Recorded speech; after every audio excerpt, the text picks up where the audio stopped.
By the way, just for your audience, I think it might be helpful. I always say this because people don't know this, where the term political correctness comes from. People think political correctness is, let's not be mean to people, let's not offend minorities, let's not make offensive jokes, blah, blah, blah. Never had anything to do with that.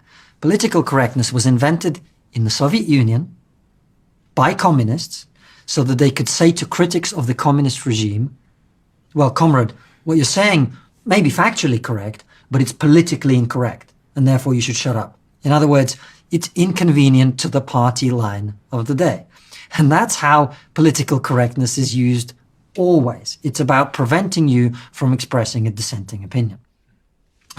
So from 2016 onwards, you saw lots of that, especially on social media, because the kind of progressive left had a lock on all of those institutions. Facebook, Twitter, Instagram, we can go down the full list. They pandered. I'm not saying the people who ran them were themselves necessarily woke, but they pandered and appeased that fringe, who said, you can't say that, that's hate speech, you can't say that, that's blah, blah, blah.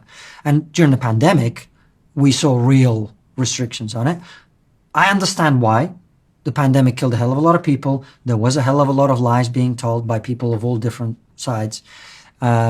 I was uncomfortable with the level of censorship we saw, though. I thought that a lot of very reasonable things were prevented from being talked about. One of them was where the virus came from. We now know with almost certainly it came from a lab in China due to almost certainly gain-of-function research. Matt Ridley, for example, he's in the House of Lords in the UK, so he's not some fringe random guy. Wrote a whole book with a Chinese scientist, Alina Chan, I think her name is. We've had him on the show to talk about this. If you'd said that on social media in the early days of the pandemic, you would have been banned. Now we know that's almost certainly what happened, and it's really important where the virus came from, for obvious reasons, which is if it came from a lab where these people were messing around with viruses, don't we want to know that? Because it could happen again, right? So the restriction of free speech is dangerous.